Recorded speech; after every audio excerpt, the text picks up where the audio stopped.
a little bit about your background. Okay. I'm Sister Patricia McCarthy. I'm from Yonkers, New York, and I have been teaching peace all of my life. I did it for many years, working with abused children, children in poor states. And in the last 16 years, I've traveled all over the world teaching peace and nonviolence to religious groups, parish groups, schools, both public and private, and people of all faiths and religions. But the impetus for it is twofold. One, because of Jesus Christ, and then secondly, because of the children. Because in my experience of working with the children that I work with, were all victims of violence. And there is a connection between the violence that takes place behind us in the building of bombs and the violence that's taking place in the lives of our children. It's all one piece, and we can't separate it. And there's a connection. The more and more that we seem to give ourselves over to violence, then the less care we give our children. And we're instilling in them a culture of violence, and it's taking away their very lives and their spirits and their hopes and their dreams.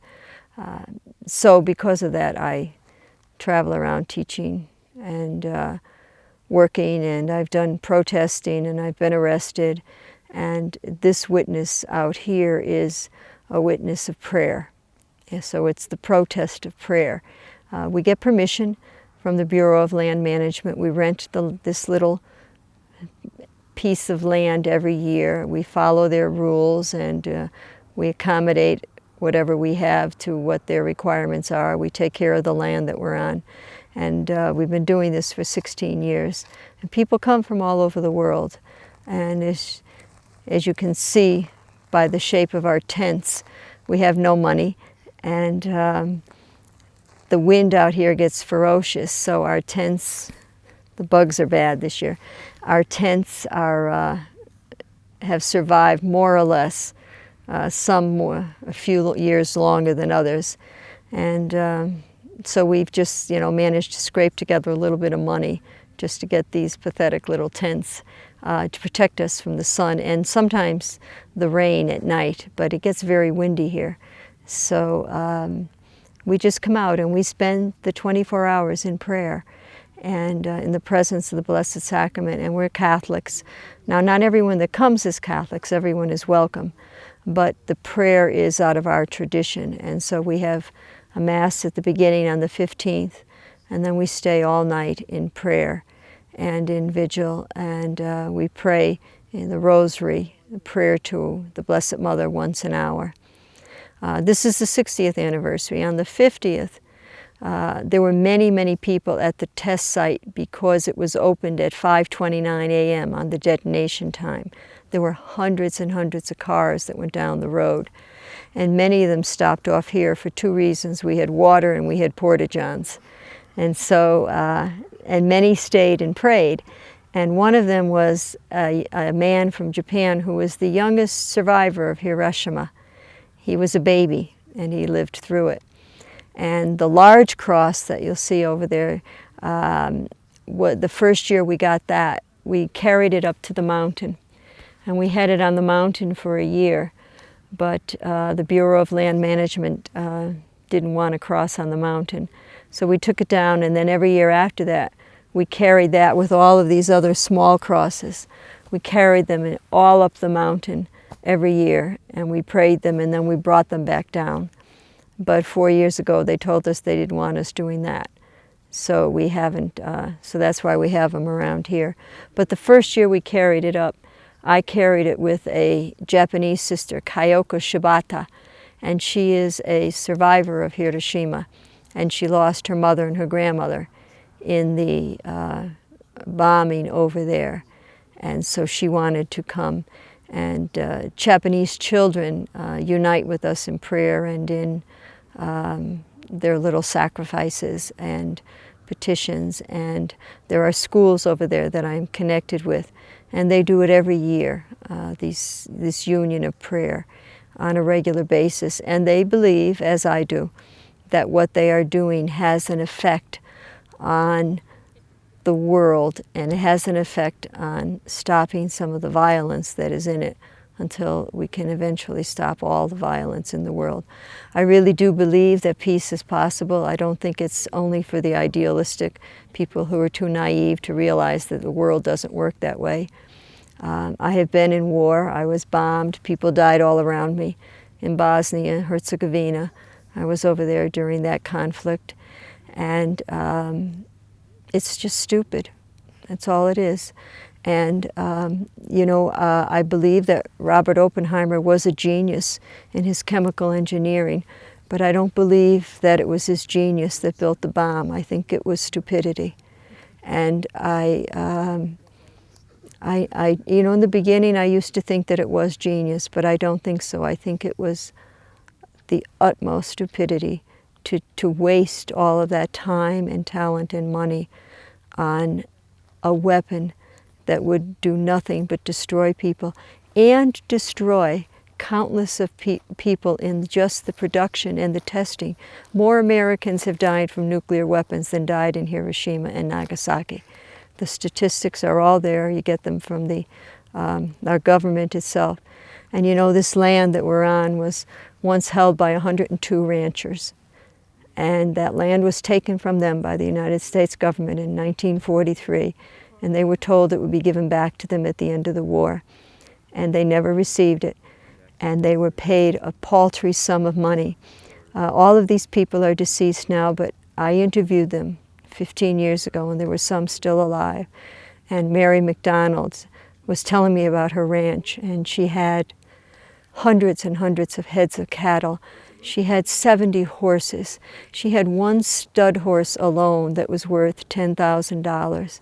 And she had, for 3 generations in her family, had irrigated, if you can imagine this land growing fruits and vegetables. And for all of that, the government gave her $10,000. And there was nowhere for her to go because there's no land around here that she could have moved her cattle. So they simply had to slaughter them. And they couldn't get really paid for them because everyone knew they had to slaughter them. And so they basically got nothing for them. And so the beginning of the nuclear age started before the testing on July 16, 1945. It started with scientists thinking that it was the use of their intelligence to conceive this kind of a bomb, whereas it really was a misuse. And then the ranchers, the beginning of the disruptions of lives upon lives. And the people in this area were not told. There are no studies done around here on the cancer rates. But if you ask the people over and over again, you hear how many are dying, but no one is asking them to do a study and have it from the beginning. Now, Socorro is a half-hour away, 20 miles over and up the road, and people were thrown out of their beds the night of the atomic bomb, and they were not told at all what was going on. And there was actually a plan in place for the governor to evacuate the whole state, but the people here weren't told that. So from the beginning, it was deception and total disregard for the human life of people, of just ordinary people, whether they be people here in Socorro, in San Antone, whether they be people in Los Alamos, in Oak Ridge, whether they be the downwinders in Utah, the cancer rates there among children. Every single home has a child with cancer in St. George, Utah, downwind from the testing site. The water in Las Vegas is permanently destroyed. Not Georgia, but Washington, the test facility up near Spokane, all over, New Hampshire, Connecticut, wherever Idaho has a research facility, wherever these facilities are, people are dying from all kinds of diseases that are caused by the testing. And they're being willingly sacrificed by others, by the military, those who are behind the power You know, Star Wars is based behind us, $800 million. And people in the town here are suffering from poverty. And as they said, politically nobody cares about New Mexico. You don't get a presidential candidate coming here to campaign, so they have no voice. And it would appear that people all over this country have no voice about nuclear weapons. So we're coming here to be the voice. And we are coming not just for ourselves, but we're coming for all of the people in our country and in countries all over the world who are suffering from this violence behind us. And there's a connection here between this and September 11th. We don't want to admit that. We want to blame it on others. But we are the ones that have initiated this level of weapons. We're not the ones that initiated every act of violence in the world. But this level of the weaponry, we certainly have done that. And so we are responsible for counteracting against it. And that's what we're here for. And the Army didn't visit us this year. Sometimes they do to find out what we're here for, but we have the permit. So it's, I guess by now they've passed on that what we come for. So we're not meant to be a threat for them. We're obviously don't agree with their way of securing our country, but we don't judge. We don't think we're morally superior to everyone else.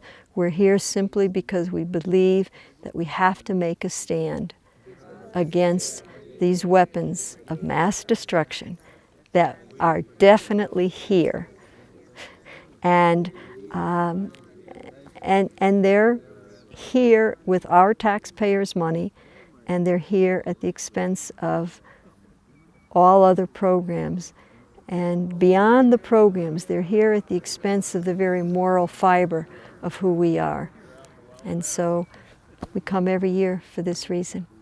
And it's wonderful to have people like you that are going around spreading these seeds from one country to another. I wish you well on your trip to Japan. Thank you. In the name of the Father, and the Son, and the Holy Spirit. Amen. Our Father, who art in heaven, hallowed be thy name. Thy kingdom come, thy will be done on earth as it is in heaven. Give us this day our daily bread, and forgive us our trespasses, as we forgive those who trespass against us. And lead us not into temptation, but deliver us from evil. Hail Mary, full of grace, the Lord is with you. Blessed are you amongst women, and blessed is the fruit of thy womb, Jesus. Holy Mary, Mother of God, pray for us sinners, now and at the hour of our death. Amen. Hail Mary, full of grace, the Lord is with you. Blessed are you amongst women, and blessed is the fruit of thy womb, Jesus. Holy Mary, Mother of God, pray for us sinners, now and at the hour of our death. Amen. Glory be to the Father, and to the Son, and to the Holy Spirit. As it was in the beginning, is now, and ever shall be, world without end. Amen. O my Jesus, forgive us our sins, save us from the fires of hell. Lead all souls to heaven, especially those most in need of thy mercy.